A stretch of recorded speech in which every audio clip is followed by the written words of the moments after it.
Join host Jerry McKee. He's the man with the show. From mayors to musicians, let the good times flow. Grab a seat and settle down. Get ready for a ride. Incredible guests lined up. Let's take it in stride. Voices from your community. Stories to be told. With every conversation, let the magic unfold. Join the prime time. Come on, tune in. Engage in discussions where the fun begins. With Jerry McKee at the helm of the stream. Experience the vibes, live the dream. From Ronnie McDowell to the Oak Ridge Boys, connecting us all through laughter and joys. Every guest a treasure, a beacon of light. Each story a journey, taking flight.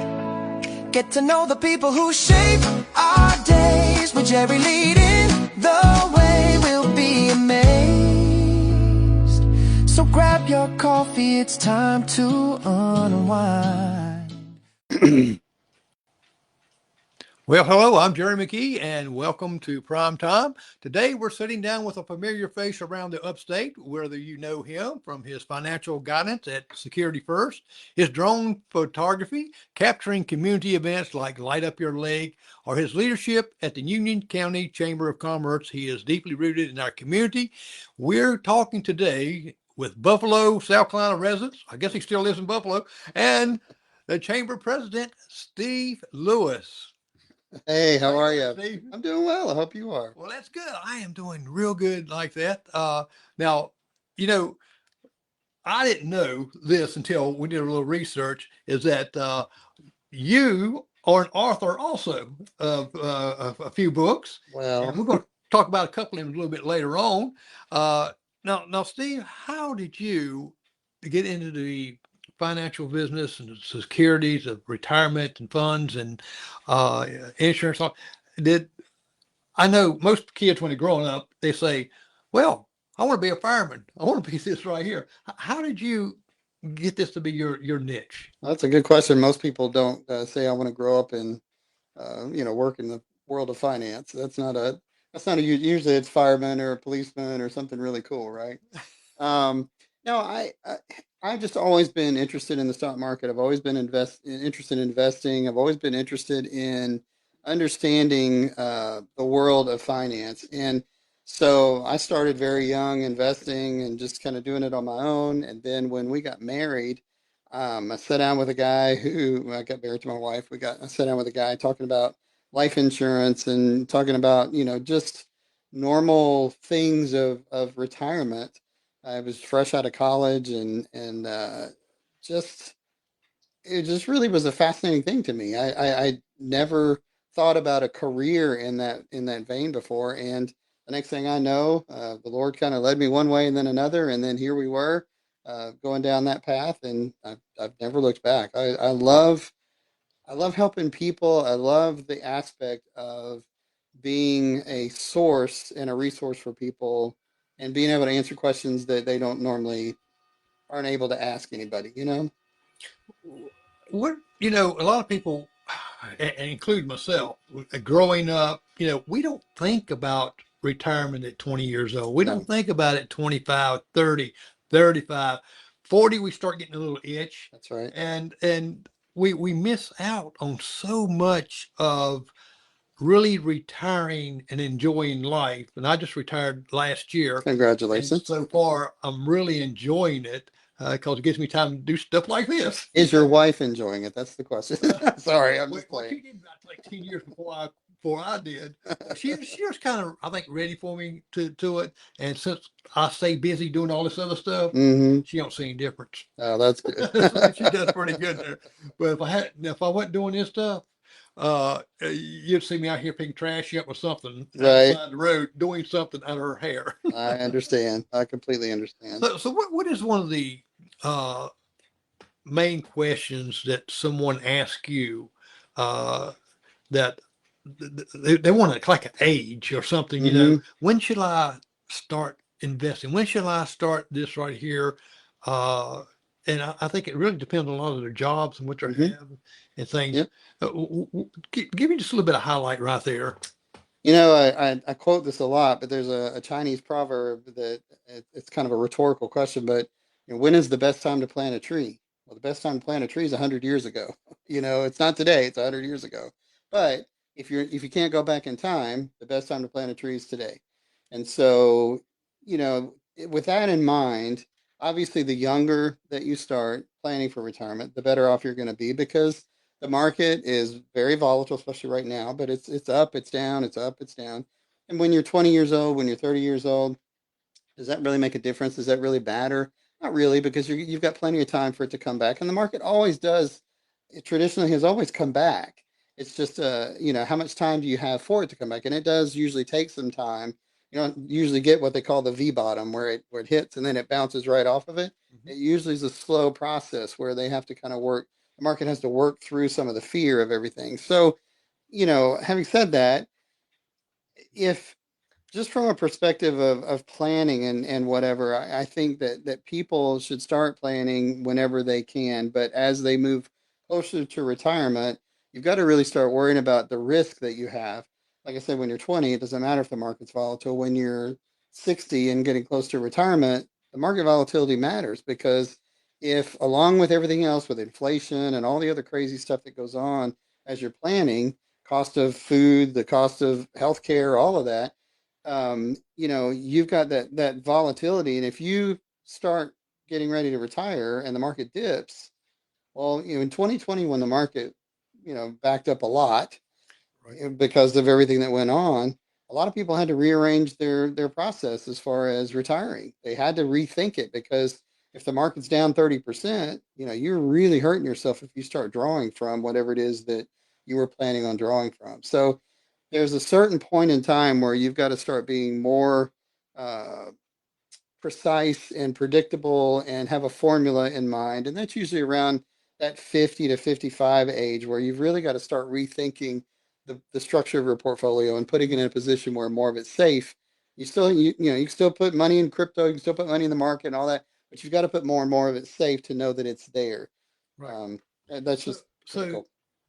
you're saying that retirement is about income, but Hmm. not just an account balance. That's right. Uh, 100%.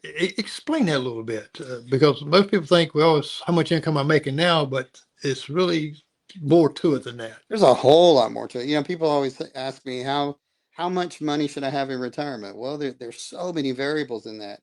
Are you going to be traveling the world? Are how much money do you have now? How risky is your portfolio? What are you going to be doing with it?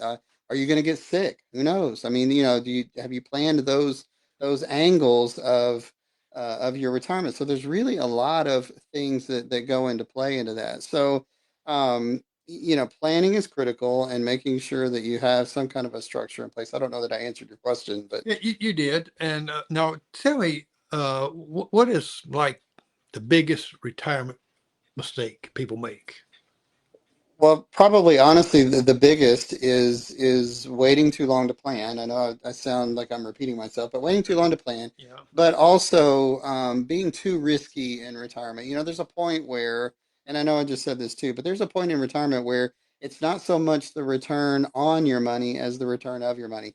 It feels so good when you got money in the market and you get 10, 15, 20% that year, and you're like, man, I'm killing it, I'm killing it, and so you want that rush again next year, you want that return again next year, and so it's hard to be disciplined to go in and start pulling stuff off the table even if the market goes up another 20%. But guess what, the market always comes down, it goes up and it comes down, and you don't want to be hurting yourself by putting yourself in a corner and saying, I'm going to retire at this date and the market better be up, because if it's not up, you're in trouble. Well, people want to really know how much money does someone actually need to retire? Because I was looking, even myself will retire. Like I was looking, Hmm. said, well, if I'm this right here, I've got this much here, this, you know, uh, do I need to do this or that? And I'm waiting make those decisions at an older age when it really should be quite a few years back. Right. So how much money does someone really need? If I could ask that question, Yeah. if it's a possible question. Well, it's an impossible question to answer just because of the number of variables. But once part of the process that we do, and I'm here today really honestly to offer education and help. I'm not here to, this isn't a sales pitch. I'm not here to sell anybody anything. But truthfully, having somebody that sits down with you and maps out all the variables, because life is full of variables. Life is full of, crazy turns and things that happen. We know that. So, trying to eliminate as much risk as possible and make as much of it as predictable as possible, that is the absolute way to go when it comes to retirement. So there are certain formulas, there's what's called the 4% rule, and I don't want to nerd out and kill whatever viewership we have going on here, but there is a 4% rule that's a pretty standard, somewhere between 4 and 5%. If you have your money in the market or have it in an investment, you can draw 4 to 5% off of that every year and still maintain the balance and still have it grow, or at least still be there for you as a nest egg. Right. So as a rule of thumb, that's a great place to start.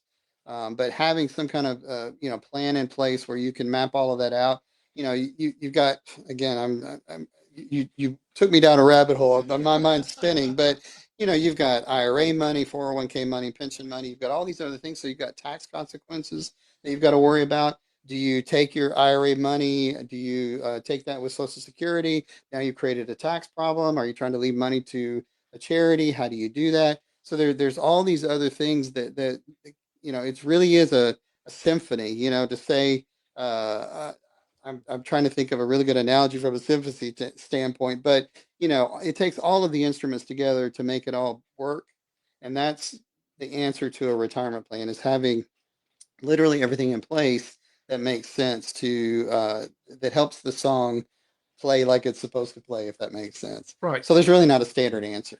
Now,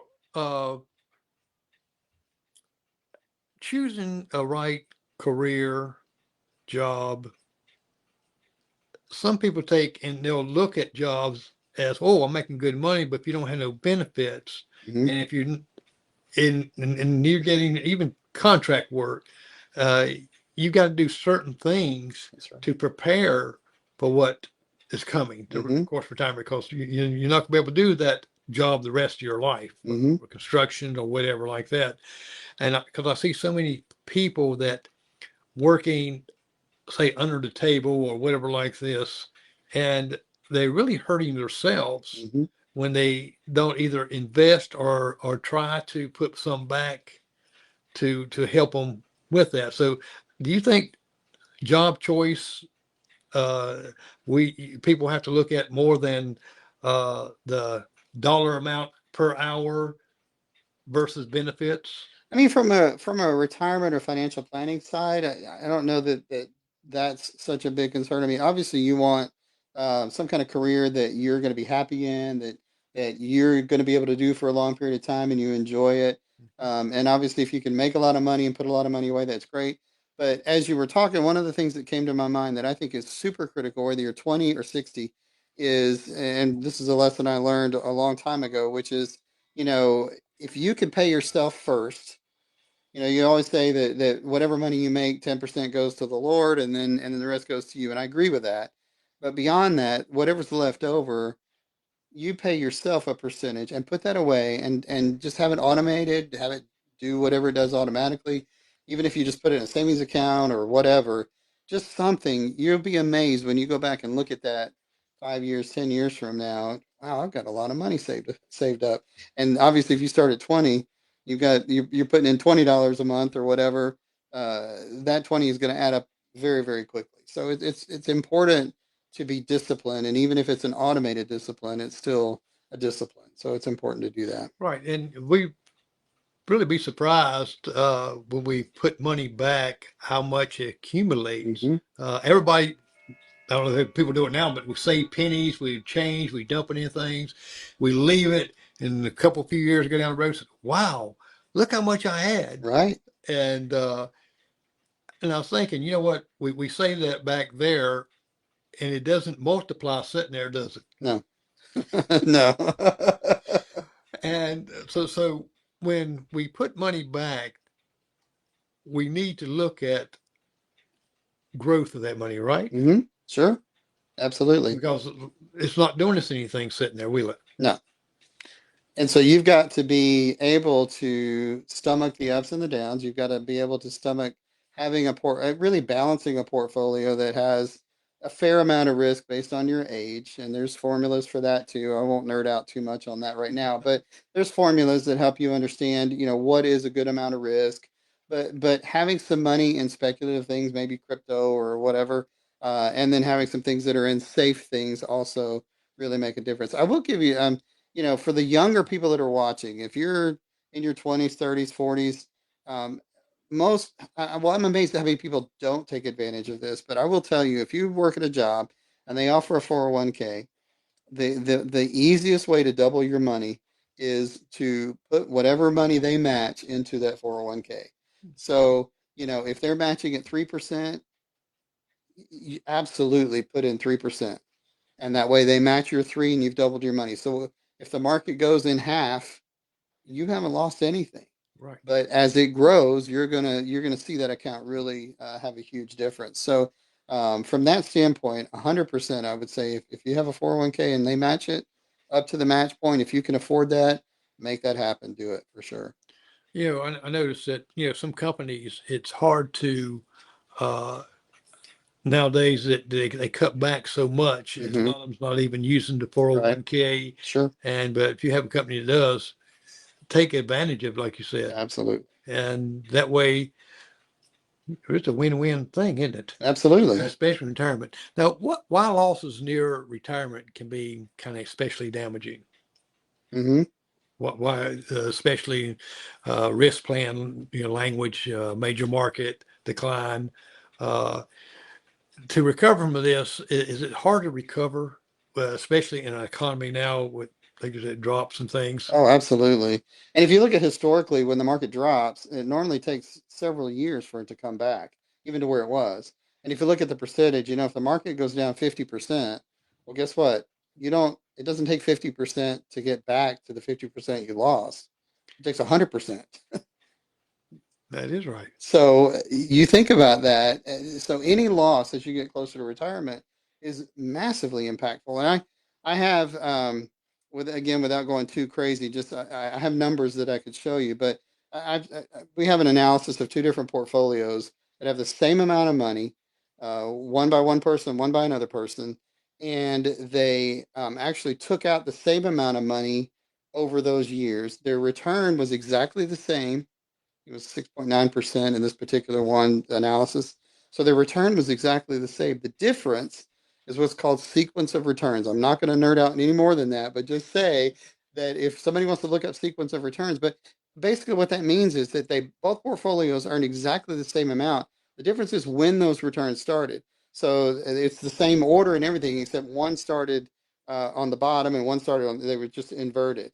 So one person started out with a few years of negative, and then the rest were positive. The other one started out positive, and the rest were kind of negative, but they were all true to the market. The point behind that is that you can say your portfolio's got 6.9% or 10% growth or whatever, and that's amazing. But guess what? Has it really done, from the point that you started to now, has it really grown 10%? No. No, and the sequence matters. So, as a retiree, if you're getting ready for retirement and the market dips for the first few years, you could be in real trouble. And the interesting thing about all of that, I know most people are like, that's interesting. No, the interesting thing about most of or all of that is that if you look at the returns, the difference in those portfolios is massive. And the one person that started out with a couple of negative years and then the rest was normal, um, their returns actually their portfolio ran out of money and the other one went on in perpetuity. So it can really make a huge difference just when you get it and how you get it, and that sequence of returns. Look it up and do some research if you don't know what that is, because it's powerful. And we're going to talk about apps and things like that too, and some Sure. retirement webinars and things like that for Hmm. people to help on this right here. Now, one of the things that blows my mind, and I can't see what um, there they talk about the Social Security. Hmm. When should someone claim Social Security? Hmm. And I've heard some numbers that I said, wait a minute, no, it's no way. Because some tells me, says, you know what, I'm going to retire at 62 because I'm going to lose money from 62 to the time if I wait to 70 to get more Social Security. And I'm thinking, well, you're really working and got that money that you thought you would lose, but you're saying you're going to lose this money. But to me, you're going to lose that money by not working, way more than you would if you started at 62. Yep.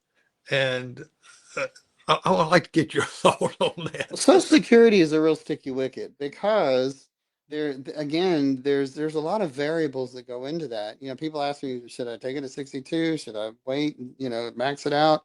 Well, what's interesting is over the last several years with Social Security, the cost of living adjustment because of inflation has actually offset a lot of the benefit of waiting.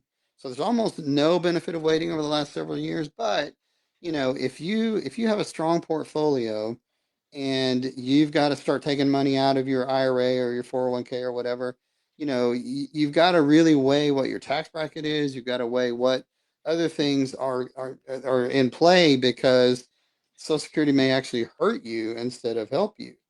And but the other side of that is I lean towards in my portfolio, I lean more towards taking Social Security early because I would rather have it now than, if I wait till whatever, 67, 72, whatever age I decide I want to take it, and I start taking it and the next day I die, you know how much my wife gets?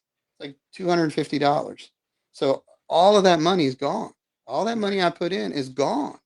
So I'm one of those. If I put my money in, I want to get my money out. It kind of makes me mad, you know. Well, I guess that's some of the things you got to consider is the health and life expectancy of it, Sure, the hundred employment percent. income, Yes, spouses benefits, that's right. because when we take that and we got to have some supplements and all this Hmm. stuff here, you're not getting just, well, I'm going to get this right here. Hmm. You got to figure out what's going to be taken out for the medical and the things you Absolutely. have to have, unless you get independent insurance, and that's going to be up high because the older you get, the more it costs. Yep. The more you need it, and the more it costs. That's right. And Exactly. I guess it depends on whether the person needs the money immediately or taxes do not necessarily increase in retirement. I mean, and one of the biggest fear I think most people have is it going to stop? Right. And that's the $1 million question, isn't it? I mean, I will say that right now there's still enough of a voting population that Congress is terrified of the thought of something happening to Social Security. They've been definitely kicking the can down the road, and we all know that, had they left it alone the way it was supposed to be, it would be self-funded now. It would be taking care of itself. But they didn't. They robbed it, and they did the things they did with it, and so put it in a really bad situation. So, I don't think that we're in jeopardy anytime soon. It's definitely going to have to be funded. It's definitely going to have to be massaged a little bit. And certainly they've done things to try to, they're even talking about maybe means testing Social Security so that, if you've got more money, then they'll give you less or they'll tax you more. They're already doing some of that, which I don't know why I have to pay taxes on money that I put in there to begin with anyway, because it should be my money. That was the whole premise of it, right? But the cool thing with Social Security, there are some really cool strategies. So if you've got too much money and you want to take that Social Security, well, there are ways to take that and put it with a charity, create a trust. There's all kinds of really cool things that you can do to offset taxes, to benefit yourself and charities. There's just some really cool different concepts of things that you can do that are very creative but very helpful. Yeah. And folks, you can see the QR code. We made it easy for you. All you got to do is take your phone and scan it, and it'll take you right there to Security First, and it's got all your questions. And if you don't get your questions there, you can answered. You can always give them a call. You've seen the ticker going underneath there, so you get web pages to go to. Make it very easy for you. So just scan that right there. Now, what is the Roth accounts? Roth is a fantastic tool, and I tell people, I had this conversation with my sons the other day, but you know, Roth is sort of the opposite of an IRA if you look at it that way. So with an IRA, you put your money in now, you get a tax write-off, and then everything that comes out at the end is taxable. So you pay taxes on the money you put in and the growth that was inside there. The beautiful thing about a Roth, which is an amazing tool if it's used correctly, is whatever you put in now, there's no tax benefit to putting the money in now. But if it stays in there 5 years, then everything after that that you take out is tax free, growth and principal. Because the principal you've already paid taxes on, but growth you don't pay taxes on that. It's a fantastic tool when it's again in concert. I was talking about that symphony. When it's in concert with everything else, that's when it really does. It can be a very powerful tool. Now, what key questions are, have you saved enough money or have you merely postponed the taxes on it? What we all look at that. Have we saved enough? Mm-hmm.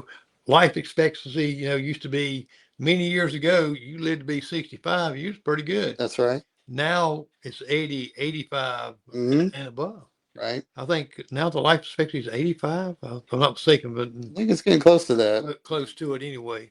And we got to have more money Mm-hmm. to live on. That's right. And that's where we talk about Social Security, will it run out before we use it Right. and don't have none at the end? Exactly. I mean, I don't want to be a Walmart greeter at 90. No, no, unless that's what I want to do. I don't want to have to do that. Yeah. Well, get lonely. You want to go there and meet people come in, Sure. somewhere like that. So Absolutely. my wife said, "I'll see you there if you can't do this no more." Oh, So, what should someone do with an old 401k?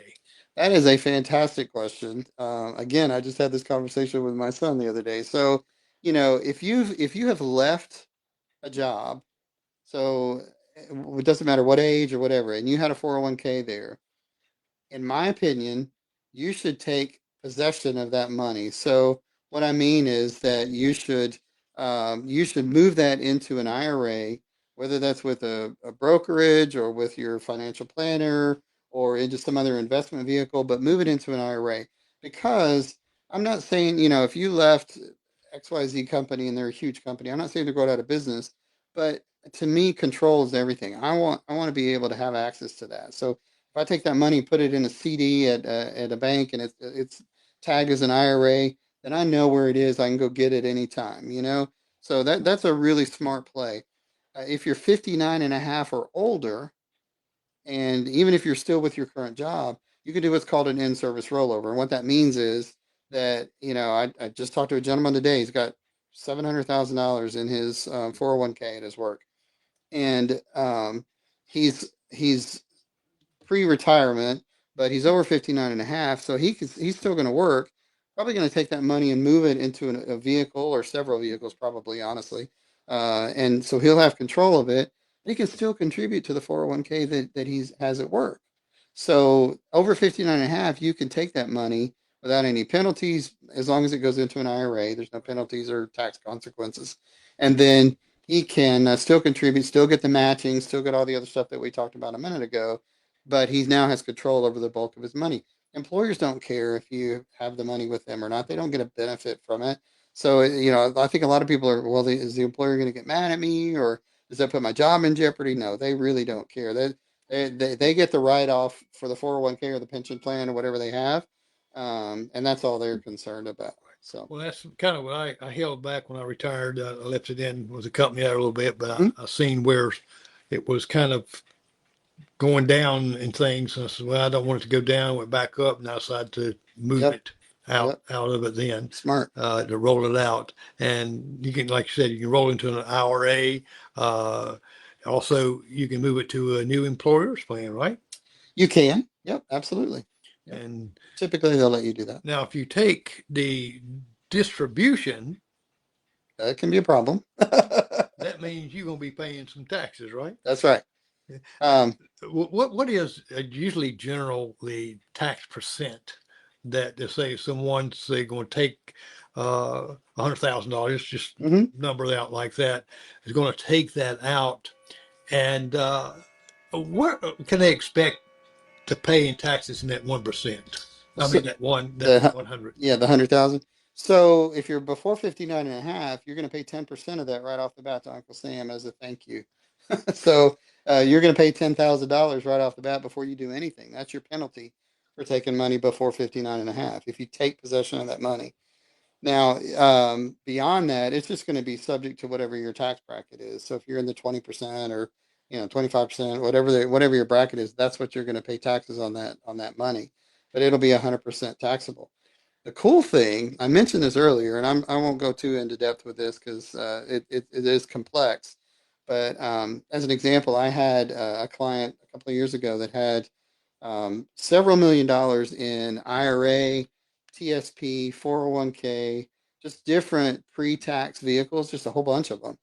And so what we were able to do is combine it, and then we created a trust because she wanted to leave money to her church and to some other charitable organizations, but mainly her church. And so we created a trust. So she gets this huge tax write-off as a result of that.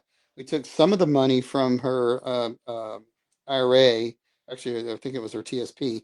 We took that money and did something else with it. So she had to pay taxes on that, but she got this tax write-off. So they offset each other, which is amazing. And then in the trust, she gets to use that money, has access to that money, can do, there's some constraints, but can do a lot with that money. And then when she dies, that money then goes to that charity. So even though she's given it in an irrevocable manner to the charity, she still gets access to it and still can use it. It's really, really an amazing tool for somebody that has a lot of money that's in that what they call a qualified. It's a qualified plan is your IRA, TSP, 403b, those kind of plans. So that's where that comes from, 401k.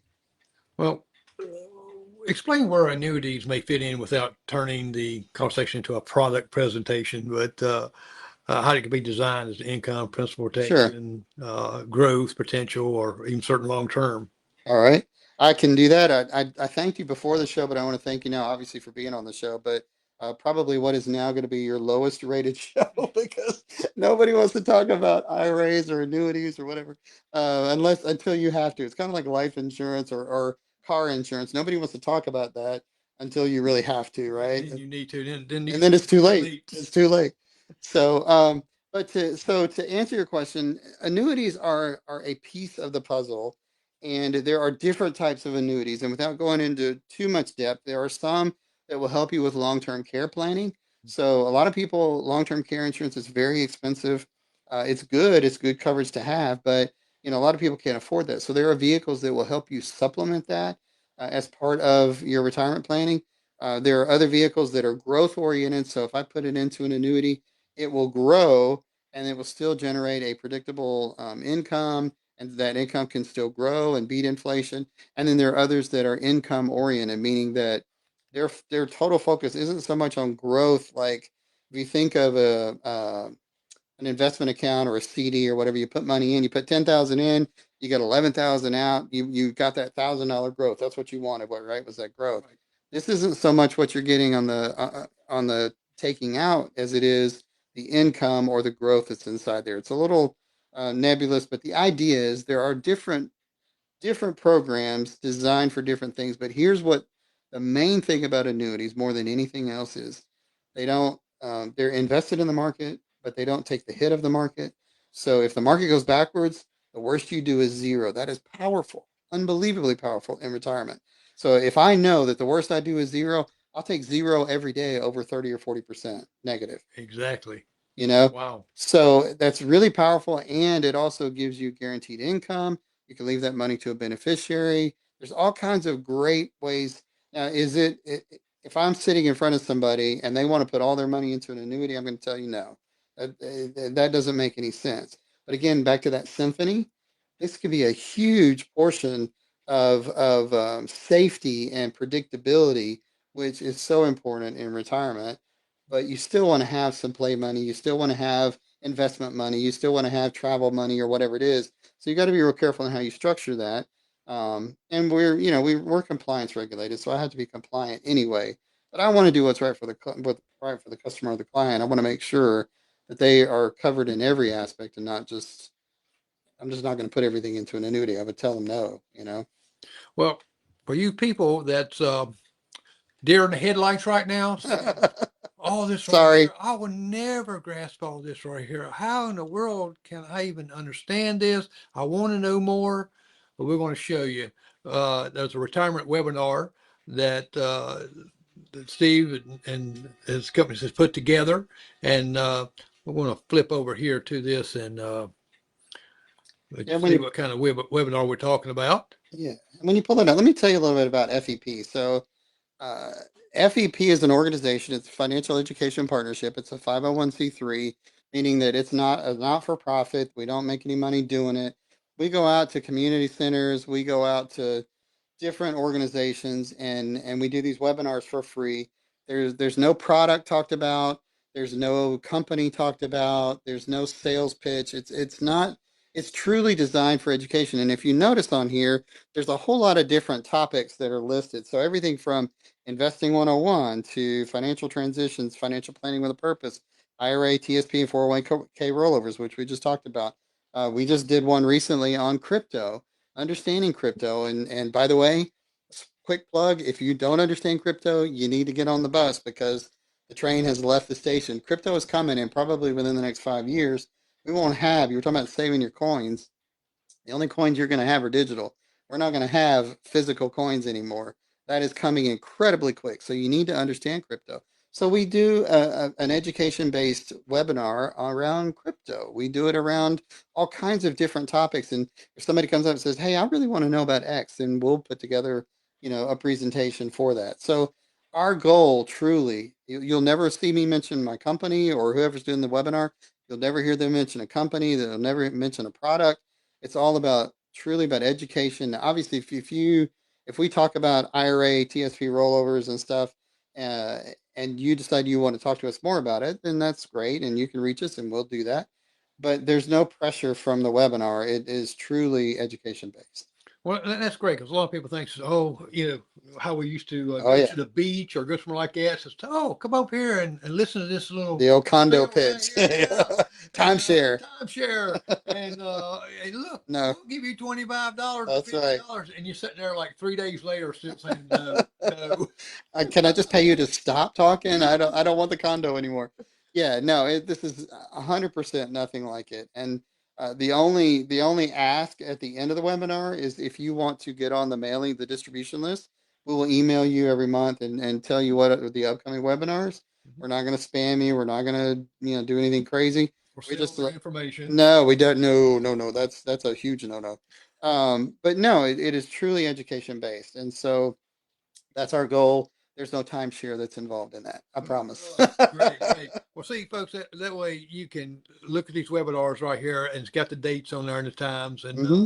and if you say, I want to know about Bitcoins, to me, I'm very ignorant about Bitcoins, Hmm. really, because my growing like this is, oh gosh, that's taboo, uh, Hmm.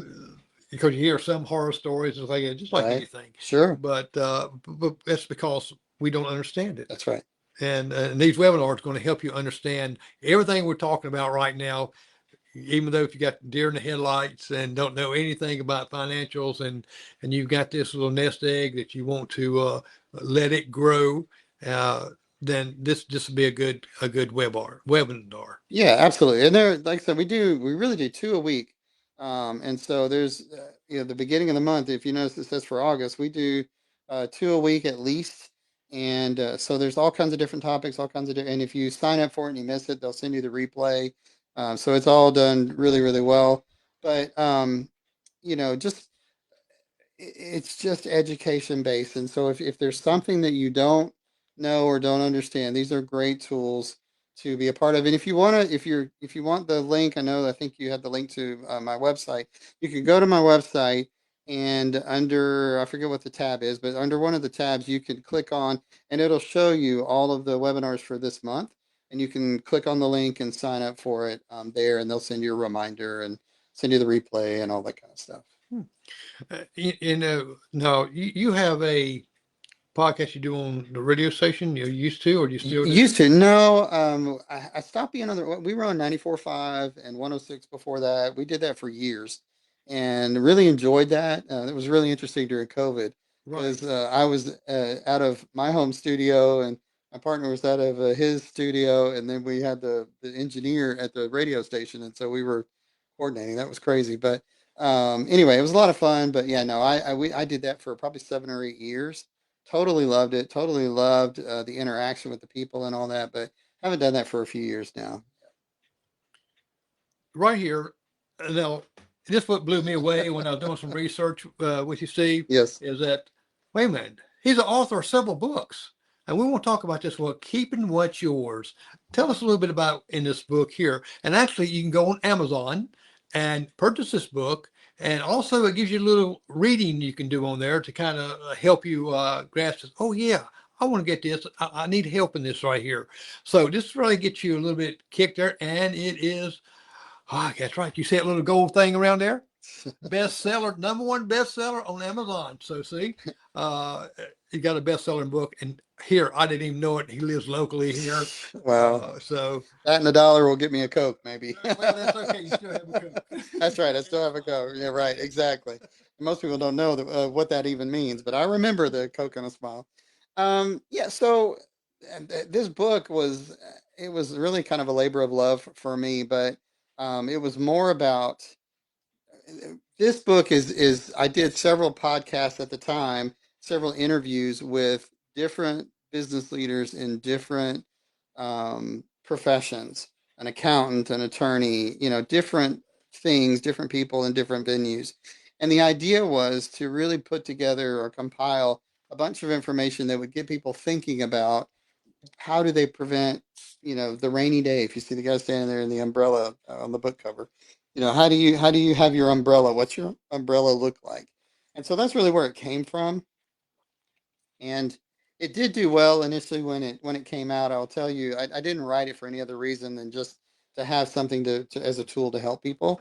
But what was kind of unfortunate about the whole thing, while it did well, uh, March of 20 is when I was supposed to do my book release.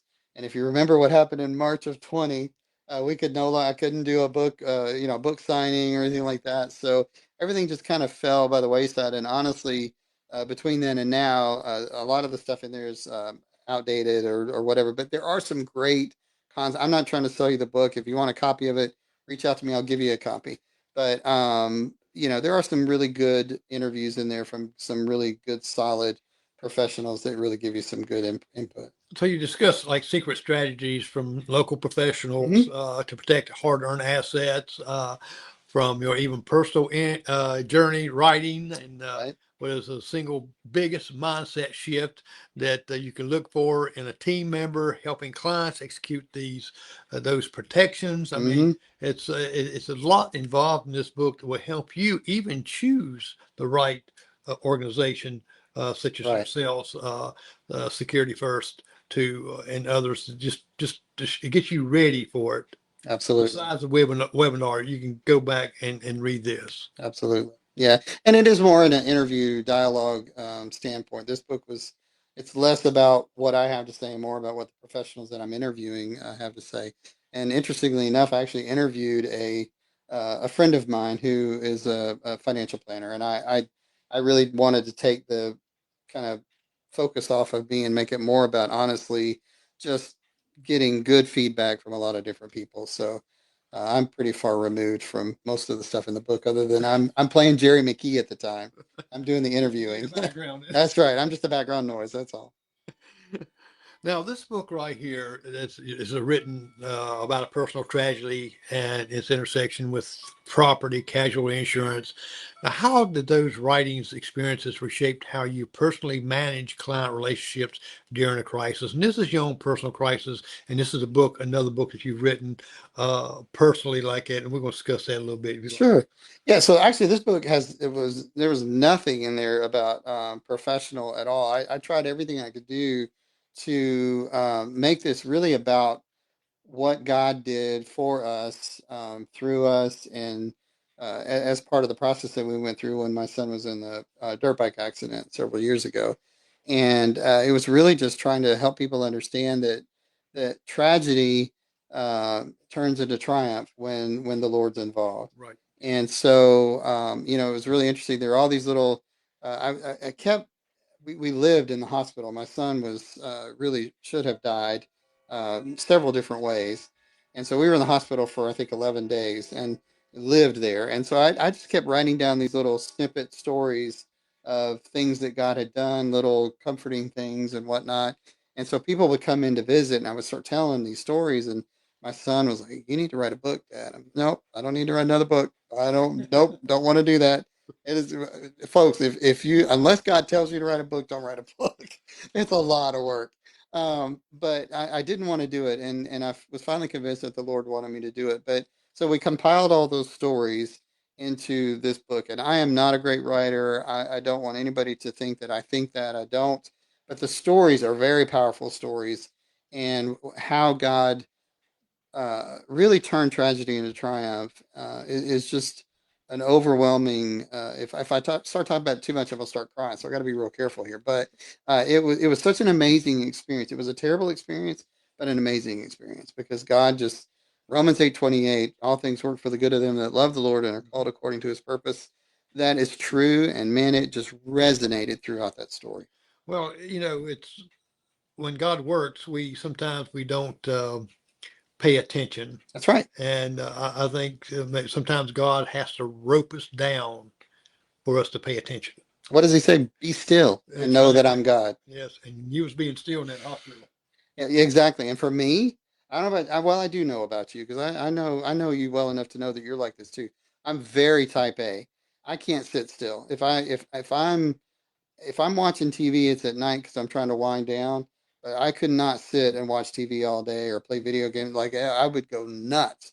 And so to be forced to stay in a hospital room for 11 days and watch God work was painful, for me personally, but it was amazing. It was amazing to watch the things that He did. So I definitely have tried to learn more to be still and know that He is God and watch Him work. Now, how many years ago was this when he had this accident? It's been, was it? Oh, my wife's gonna kill me. It's been many years now. Maybe 10 years. Yeah, okay. I want to say it was 10 How's he years. doing now? He's amazing. Like, the thing I'm trying to figure out what to say and what not to say, because there's so much. Right. But he literally broke every bone in his face. Wow. They called him the boy with the floating face at the hospital. That was his nickname, because all of his bones were disconnected in his face. So they had to go in and reattach everything with titanium plates. And they went in through his eyelids and through his here and his eyebrows and his nose and his his cheek, and I mean everywhere. They went in everywhere and did all these microsurgeries for him. Wow. It was unbelievable. But if you saw him today, God has done something. Well, He's done some amazing work. and to me, watching and hearing the amazing that God can take and put all this together. Yes. He took us from sand and dirt. I preached on this last Sunday. Mm, That he can do anything. that's right. We was talking about cremation. It wasn't a sermon, but people had some question about in our church whether to be cremated or not, because they think of just taking care of the body. Hmm. No, your body's corrupt. Even when it's dirt, it's corrupt. God Right. said you're coming up uncorruptible. He's putting you a new That's one in right. there. He ain't cared about that dirt laying under That's you. right. But they doubted it, how God could not put this together, and yet you watch this miracle happen in your own life, and makes you a better person. Absolutely. And I think God just sometimes, unfortunately, we don't understand, but like you write in this book, I bet you could go back and read this book here. You'll see where this is where God touched me here. This Absolutely. is where He did this here. And speaking through your son, That's telling right. you to write this book. We've had so many opportunities. So many people have gotten blessed and saved as a result, not of my writing. I'm not, again, I am not a great writer, but the story is a powerful story. Mhm. We had the opportunity a year later, a year after this happened. I got a phone call from Spartanburg Regional, and they said, "We would love for you and your son to come and share your story. We're having, I forget how, it was like 500 or 600 like, top executives of Spartanburg Regional. Wow. We're having a meeting, and we want you to come and speak." And I said, "I would love to, but the caveat is, if we come, and my son went with me. So if we come, I said, I'm talking about the Lord, because this is the Lord's story. And she said, we want to hear it. So we got to present the gospel Oh, wow. to 600 people that work at the hospital. And I said, I'm going to talk about how great they were because they were amazing. But I said, I'm going to talk about the Lord. So we got to share the gospel. What a powerful, powerful thing. And even today, I can tell you story after story where we still hear that where God has taken this story and used it for his glory. And just to kind of caveat, put the final caveat on it, when Joshua crossed the Jordan with the children of Israel, God said, I want you to make a pile of stones here so that you'll remember when your kids come here and say, what's that pile of stones for? You'll tell them what I did here. And this is my pile of stones. Now, does your son give any of his testimonies? Oh, yeah. Oh, Oh, yeah. He's because he's a walking miracle. absolutely. Yeah. And he loves the Lord and he's serving the Lord. And he's gotten married now. And hopefully we'll have grandbabies on the way before too awful long and a lot of good things. But no, yeah, he's definitely been able to share his story. Yeah. And people gonna say, "Well, wait a minute, I want to switch this from here back over here." Everybody doesn't be on camera. Uh, yeah. Now people gonna say, "Well, there's a butterfly. How's this happening?" Well, how this is happening is we talk about Steve and the financials and Arthur, but he is a great photographer. And he sees things kind of like myself. I see things. I see a tin can, and I see something beautiful in that tin can. Mm-hmm. I've Mm-hmm. taken pictures of a tin can before. Sure. I see. Sure. But you fly a drone and take the gorgeous pictures. Oh, thank you. Now here's the monarch butterfly. I had to put this note here because of the butterfly farm up in Pennsylvania. And this is a monarch. I did learn that much. You did good. Yeah. You did good. Uh, Now I know this wasn't taken with a drone. No, no. And I think I told you beforehand this was taken with my phone. And actually, I started thinking about it, and I did take some pictures with my phone. But I went back because he was very still. I went back and had time to get my camera, and I came back and I took this with my handheld. I do a lot of handheld photography Right. too. So yeah, Well, it's very, very detailed. it's a beautiful picture. It did come out really well. Yeah. That's because it's a good camera, not a good operator. Well, it takes a good eye to say, "Whoa, that looks neat." Now I ran grab my camera and run out and either it flew away or something. I've taken care of a bug, spider. I think it's a spider web. It looked like a CD. He just, now, where's this at right here? That's actually my property. That's my Oh, pond. okay. And it snowed and it was beautiful, and I just had to get a picture of it. It's just amazing. We don't see snows like this hardly any. So this had to be a while back. I think this was this year, but we did have one snow. Remember, we had a decent snow, and you can tell if you look at it up at the top right of the pond there, it's not all frozen. So it actually almost looks like a pig or a cow or something, the shape of it, and like the Kind of looks like an elephant with the. yeah, yeah, yeah. And the eye, part of the eye is not frozen, but the rest of some of it is frozen, and then the backside is not frozen. Yeah, that's So pretty neat. yeah, oh, thank you. Everybody knows what this is. Oh yeah, I took my drone and did some shots years ago on my other drone. I got a different one now, flying around showing a little bit more distance than this right here. But that's some beautiful colors, isn't it? it's some great colors. That was a drone shot actually. They let me fly my drone, and usually when the fair comes, and so I try to take some different pictures and different perspectives. Yeah, so I think Now, everybody knows I that. was there when you took this shot That's right. because the sun was setting. You says, "Wait, I got to get this shot." Yep. And now the dome over there, where it looks kind of dull, now it's copper, Yep. and it looks beautiful. I did get me shot with the drone with the copper when they was working on it. Nice. It's beautiful, but that's our beautiful downtown. We got a Yeah. beautiful downtown. We do. The courthouse and all. It's just got character to it. Just got to be careful flying the drone because those birds do not like the drones. They dive bomb my drone. I tell you, they've almost crashed me a couple of times. They do mine out here. Yeah. They'll fly at it and just I don't know what it is about it. Was it maybe they think it's another bird? It's a threat to them, so they're trying to fight off the threat, and it kind of freaks. Usually, what I was told to do is to go up or down real quick, and that kind of freaks them out because they're like, "Well, this isn't any bird I know. I'm out." And so a lot of times that'll freak them out and they leave you alone. But Yeah. yeah, they can be brutal. Yeah, so now we got to see some other things with Steve. Besides the financial parts of it, we got to see a little bit more on his personal side. And now Steve, you've been in this industry for like 30 I years, have, yeah. and I believe you have seen some massive economical shifts, Oh have yeah. you? Oh yeah. Now, what personal habits or principles have you kept you grounded in and successful through those decades that you hope to instill in whoever takes that position? I Right. mean, what are some of the grounded and successful thoughts that you've seen during these decades that you've been in this business? Well, I mean, to I probably sound like a broken record, but hope is not a strategy. So you need to have a strategy. Hope is just hope. You need to have a plan in place, but be methodical, be disciplined, put money away on a disciplined basis, even if you just put it under your pillow or, I mean, whatever you do, like just put some money away. Start there, start wherever you can start. That's number one. Be consistent with it, be disciplined, and, don't panic. It was I think it was Rockefeller that was asked one time, how is it that you became so wealthy? He said, I just watch what everybody does. And whatever they do, I do the opposite. If they're selling, I buy. If they're buying, I sell. So the idea is don't panic.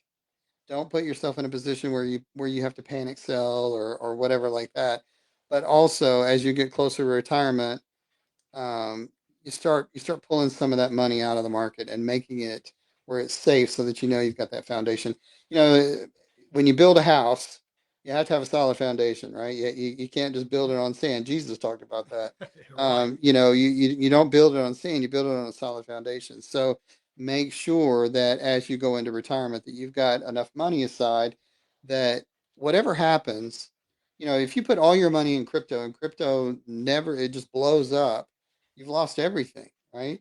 So you don't want to be crazy with the edgy stuff. You need to be more and more and more conservative as you get closer to retirement. Just don't put everything in the same basket. That's right, and don't be super aggressive. You look at there's different ways to categorize investments, but you start becoming more and more and more conservative and less aggressive with what you have. Folks, you can scan this QR code there and it'll take you right to Steve's webpage there, and you'll be able to see Security First. And you see all these things on there. So don't panic. You'll be able to go to the webinar, find out more about it. You'll be able to find anything. All you got to do is call. You've seen the ticker go across there. Go by visit. Just let them know they're busy. So best to call, make an appointment. Do we have time to tell them about the app real quick? Sure. I know we're up against the clock, really. All right. Let me switch this right here. Well, Put the app up. So for those you've asked me several different questions about income and retirement, and I actually I'm a bit of a nerd in case y'all haven't picked up on that. And so one of the things that I did recently was create an app that it's free. There's no cost. There's no obligation. You create a login. I don't have access to that. I don't have access to your data. Nobody does. But and you don't put private information in there anyway. But it's just a simple tool where you can list your assets, you list your expenses, you list your income, and then it goes in and calculates what an expected income would be for you in retirement. So it can help you know where you are in relation to what it is you're trying to accomplish. So just scan the QR code. When you pull it up, there's a create a login. All it takes is your email address. Again, I don't have access to that.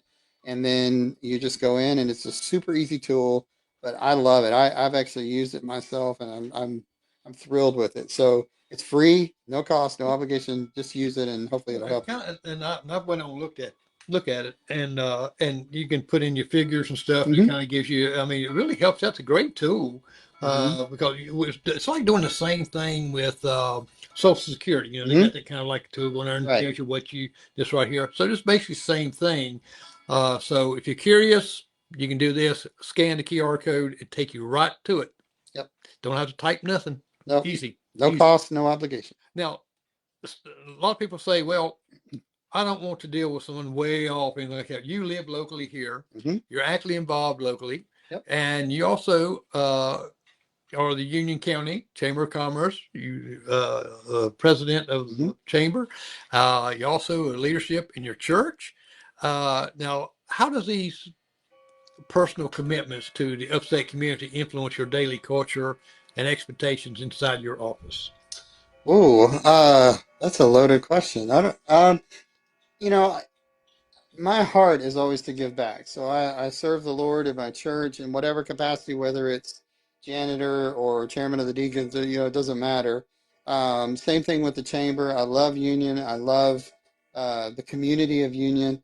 And so, I've been a member of the board for the chamber for many, many years, and I love giving back. So, I don't know that I'm answering your question other than to say that my heart is always to give back, and that's the purpose of the app, the purpose of the webinars. I just love being able to help, whatever capacity that is, and so that's my heart.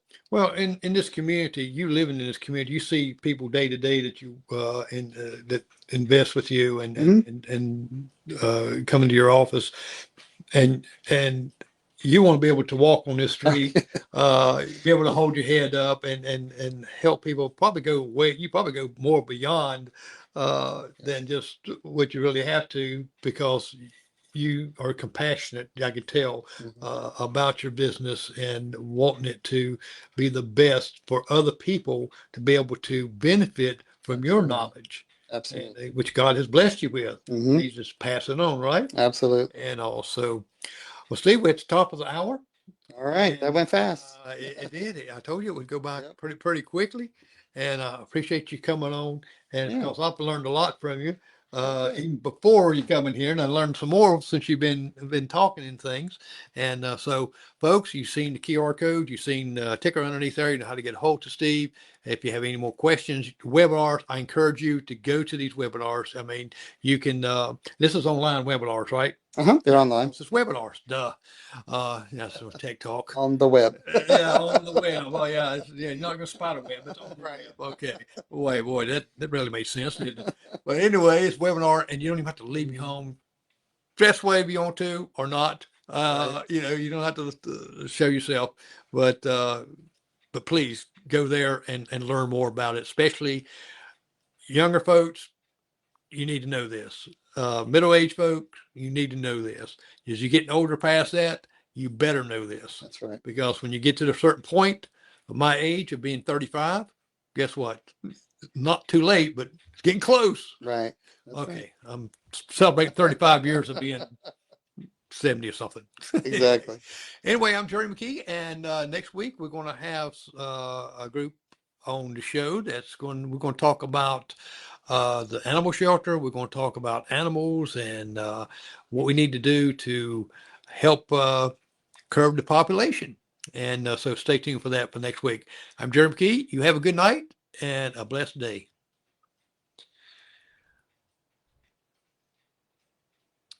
And I'm looking crazy in this because I clicked the wrong button.